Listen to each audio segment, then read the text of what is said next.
Hello everybody. हम जानते हैं जलवायु परिवर्तन से ग्लोबल वार्मिंग का खतरा बहुत ज़्यादा बढ़ रहा है। ऐसे ही खबर सामने आ रही है कि ग्लेशियर, क्योंकि जलवायु परिवर्तन हो रहा है तो उसके होने से जो है ग्लेशियर पिघल रहा है और ग्लेशियर पिघलने से ज्वालामुखी विस्फोट का जो खतरा है वो बढ़ रहा है।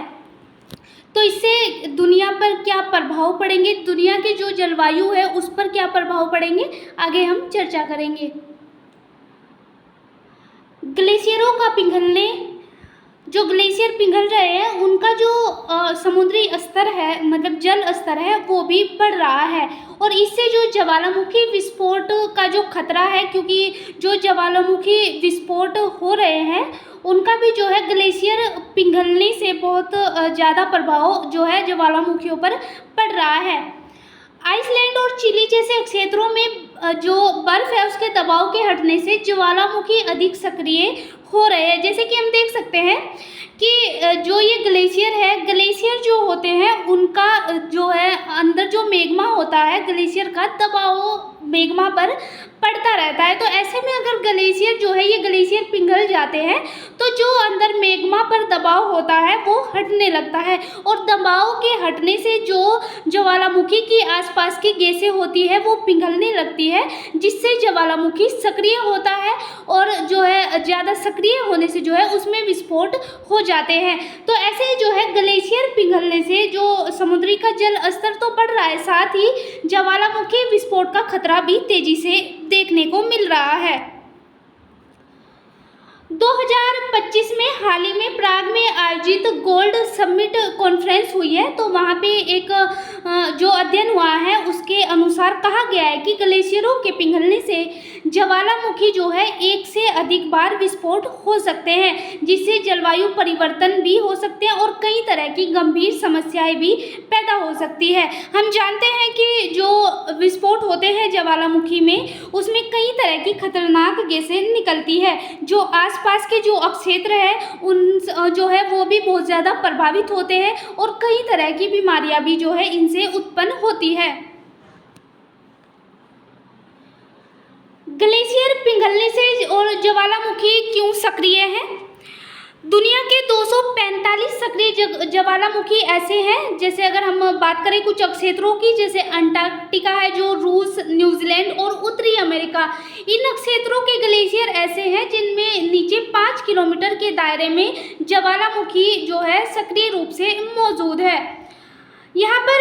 दक्षिणी चिली में जो है शोध हुआ है और उस शोध के अनुसार जो है इन्होंने कहा है 6 ज्वालामुखी मोजो और चुसो को जो ये ज्वालामुखी है इस पर अध्ययन किया गया है। तो इन्होंने कहा है कि ग्लेशियरों के पिघलने से इन ज्वालामुखियों की गतिविधि बढ़ रही है और ऐसे में अगर ये ज्वालामुखी विस्फोट होते हैं तो बहुत ज़्यादा जो है खतरा देखने को मिल सकता है।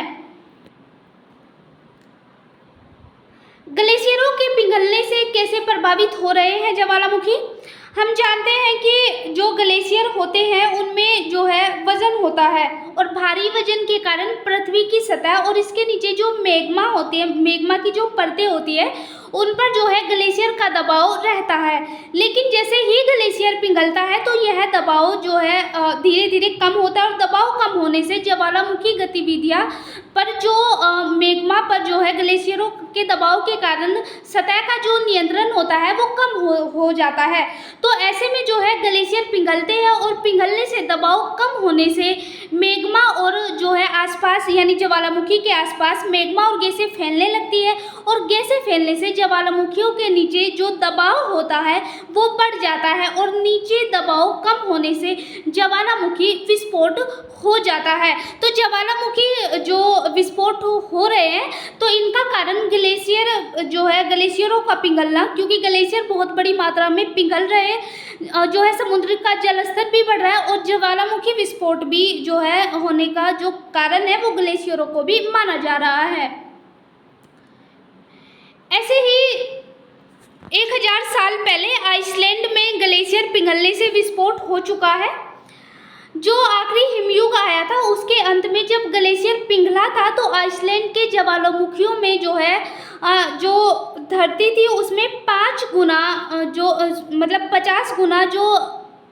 भूकंप थे और जो मतलब इसमें ज्वालामुखी विस्फोट की जो सक्रिय ज्वालामुखी थे उसमें 50 गुना ज़्यादा जो है वृद्धि हो गई थी। और भूगर्भीय संरचना के कारण जो उत्तरी अमेरिका और यूरेशियन टेक्टोनिक प्लेटें हैं, मतलब जो उनके बीच में ये स्थित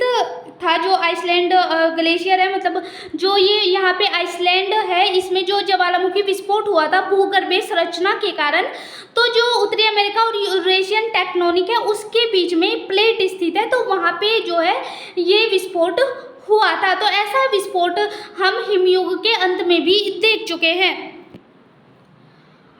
हम यहाँ पे देख सकते हैं ये नॉर्थ अमेरिकन प्लेट है और ये यूरेशियन प्लेट है। इसके बीच में जो है जब आखिरी हिमयुग था तो वहाँ पे जो है ग्लेशियर पिघला था। हम देख सकते हैं ये यहाँ पे इसके बीच में, जैसे हम ये नॉर्थ अमेरिकन प्लेट है और ये यूरेशियन प्लेट है, तो इनके बीच में जो है यहाँ पे विस्फोट हुआ था, क्योंकि उस समय भी जो आखिरी हिमयुग था उसमें ग्लेशियर जो है वो बहुत ज़्यादा पिघला था। 50 गुना ज़्यादा जो है विस्फोटों में वृद्धि हुई थी और यहीं पर जो है जो ज्वालामुखी था वो विस्फोट हुआ था। ज्वालामुखी विस्फोट का जलवायु परिवर्तन पर भी बहुत ज़्यादा प्रभाव पड़ता है। अगर हम देखें तो जो अल्पकालिक प्रभाव है, अल्पकालिक प्रभाव में हम जानते हैं कि जो विस्फोट होता है ज्वालामुखियों में, तो उसमें कई तरह की जो है सल्फेट एरोसोल्स जो सूरज की रोशनी होती है अंतरिक्ष में उसे जो है ये परिवर्तित करती है, क्योंकि जो सल्फेट एरोसोल्स होता है विस्फोट से निकलता है ये, तो इससे सूरज की रोशनी में जो है वो प्रभावित हो सकती है इससे, और जिससे पृथ्वी का जो तापमान है वो भी कुछ समय के लिए कम हो सकता है। अगर हम बात करें ऐसी ज्वालामुखी की, तो जो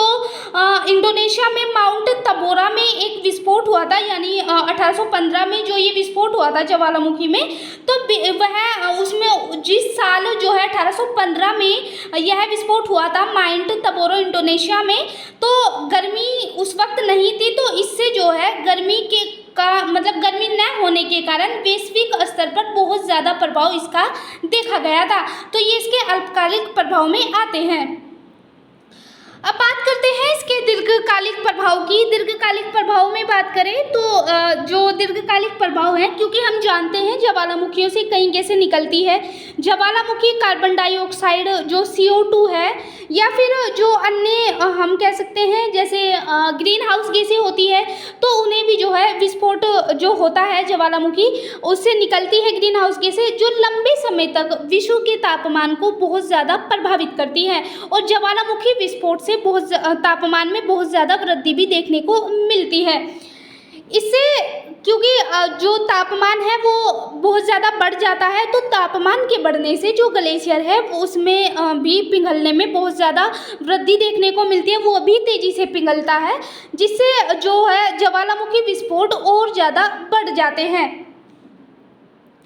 और अगर हम बात करें तो एक ज्वालामुखी मतलब विस्फोट से जो है एक पॉजिटिव फीडबैक लूप भी बनता है, जिसके कारण जलवायु संकट और ज़्यादा गंभीर हो जाता है। ऐसे में अगर बात करें ग्लेशियर पिघलने से क्या क्या खतरे हो सकते हैं, तो हम जानते हैं कि बहुत ज़्यादा तेज़ी से विस्फोट होता है ज्वालामुखियों में। बहुत मतलब अगर कोई ज्वालामुखी विस्फोट हो रहा है तो आसपास के क्षेत्रों को बहुत ज़्यादा प्रभावित करता है। विस्फोट की बात करें तो ग्लेशियरों के कारण अक्सर ज्वालामुखियों में जो है जो ज्वालामुखी है वो तेज़ी से फट रहे हैं, तो उनके जो आसपास के जो क्योंकि बहुत ज़्यादा शक्तिशाली रूप से जो है जो ज्वालामुखी है वो फटते हैं, तो इससे बहुत ज़्यादा बड़े पैमाने पर तबाही देखने को मिलती है। और कभी कभी ज्वालामुखी विस्फोट से जो है हमें जनहानि या फिर माल जो है मतलब जनहानि मृत्यु भी हो जाती है कुछ लोगों की, तो ऐसे में जो है और आसपास का क्षेत्र भी प्रभावित होता है। जो अक्षेत्रीय प्रभाव है ज्वालामुखी का, जो आसपास का क्षेत्र होता है, जैसे आइसलैंड है, जो अंटार्कटिका है, अलास्का है, तो ऐसे क्षेत्रों में जो बस्तियां हैं वहाँ पर जो है जो बुनियादी ढांचे हैं उन्हें वो प्रभावित जो ज्वालामुखी है वो बहुत ज़्यादा प्रभावित करती है, और हवाई यातायात को भी बहुत ज़्यादा खतरा ज्वालामुखी विस्फोट से होता है। जलवायु पर भी बहुत ज़्यादा प्रभाव देखने को मिलता है, क्योंकि ज्वालामुखी गैसों से ग्लोबल वार्मिंग जो है बहुत ज़्यादा तेज हो जाती है, जिससे समुद्र का जलस्तर बढ़ता है और मौसम संबंधी जो आपदाएं हैं उनमें भी जो है वृद्धि होने लगती है। तो ऐसे में जो है जलवायु परिवर्तन पर भी बहुत ज़्यादा प्रभाव पड़ता है और ग्लेशियर पिघलने के साथ साथ अन्य जो आसपास के क्षेत्र हैं उन पर भी ज्वालामुखी विस्फोट का खतरा हमें देखने को मिलता है। ग्लेशियर पिघलने का जो है ज्वालामुखी का भारत पर भी मतलब क्या प्रभाव देखने को मिलता है। हम जानते हैं कि वर्तमान में जो है जो सक्रिय ज्वालामुखी है ग्लेशियरों के नीचे, वो इस वक्त मतलब वर्तमान में भारत में नहीं है। लेकिन हम जानते हैं कि ग्लेशियरों के पिघलने से जो हिमालय जो ग्लेशियर है वो पिघल रहे हैं, तो भारत जो है क्योंकि हिमालय के ग्लेशियर अगर पिघल रहे हैं तो भारत की जलवायु में परिवर्तन देखने को मिल सकता है, क्योंकि हम जानते हैं कि उत्तराखंड, हिमाचल प्रदेश जो पहाड़ी इलाके हैं तो वहाँ पे उन राज्यों में बाढ़ और भूस्खलन की समस्या बहुत ज़्यादा देखने को मिल रही है। इससे अगर बात करें वैश्विक स्तर पर, तो जो वैश्विक ज्वालामुखी अगर गतिविधियां बढ़ती है तो ऐसे में भारत को भी वायु प्रदूषण, जलवायु प्रदूषण और आर्थिक नुकसान का सामना करना पड़ सकता है। तो ऐसे में जो है ज्वालामुखी विस्फोट से भारत को भी बहुत ज़्यादा खतरे हो सकते हैं। ज्वालामुखी विस्फोट का जो है ग्लेशियरों जो मतलब ग्लेशियर पिघल रहे हैं, जो ज्वालामुखी विस्फोट हो रहे हैं, वैज्ञानिकों की उन पर क्या सलाह है। शोधकर्ताओं का कहना है कि जो ग्लेशियर ज्वालामुखी जो एक साथ जहाँ पे होते हैं वहाँ हमें विशेष ध्यान देना चाहिए, क्योंकि जो अंटार्कटिका, रूस, न्यूजीलैंड और अमेरिका जैसे क्षेत्र हैं वहाँ पर जो ज्वालामुखी है उन पर गतिविधियाँ ज्वालामुखियों में हो रही है उन पर हमें निगरानी रखनी होगी, ताकि जो है जो क्षेत्र है वहाँ पे उनमें किसी भी तरह का नुकसान देखने को ना मिले भविष्य में। ऐसे में जलवायु परिवर्तन को रोकने के लिए हमें जो ग्रीन हाउस गैसों का उत्सर्जन है उसे भी कम करना होगा, ताकि ग्लेशियर पिघलने को रोका जा सके और ज्वालामुखी विस्फोट का जो खतरा है वो भी कम हो सके। तो यहाँ पे अगर हम बात करें तो कुछ वैश्विक स्तर पर भी जो कुछ ऐसे ज्वालामुखी है जो वैश्विक स्तर पर खतरा बढ़ा सकते हैं भविष्य में। जैसे अगर हम बात करें अंटार्कटिका की, तो जो अंटार्कटिका है वहाँ पर जो ज्वालामुखी है एक मोटी मतलब हम कह सकते हैं कि एक मोटी बर्फ़ की चादरें हैं जो ज्वालामुखियों को दबा रही। तो अगर वह मोटी चादरें मतलब जो बर्फ़ है वो ग्लेशियर पिघलता है तो उससे भी जो है वहाँ पे जो ज्वालामुखी है वो उसकी विस्फोट की खतरा बन सकता है। ऐसे ही रूस में साइबेरिया और कामचाटका जो क्षेत्र है वहाँ पर जो है ज्वालामुखी है और मतलब इस क्षेत्र में तो अगर जो क्योंकि ये क्षेत्र भी बर्फ़ से पूरी तरह से ढका है, तो अगर वहाँ पे भी जो है ग्लेशियर पिघलता है, ये बर्फ़ पिघलता है, तो ऐसे में जो साइबेरिया कामचाटका है वहाँ पे भी ज्वालामुखी विस्फोट देखने को मिल सकता है। ऐसे ही न्यूजीलैंड में भी ज्वालामुखी जो है जो सक्रिय ज्वालामुखी है वो ग्लेशियर के पास है, तो अगर ग्लेशियर पिघलते हैं तो वहाँ पे भी जो है जो विस्फोट है ज्वालामुखी विस्फोट वो भी देखने को मिल सकता है। उत्तरी अमेरिका में भी जो है अलास्का और कनाडा जो क्षेत्र है उत्तरी अमेरिका में, तो वहाँ पर हम जानते हैं कि बर्फ़ है और बर्फ़ के कारण जो सक्रिय ज्वालामुखी है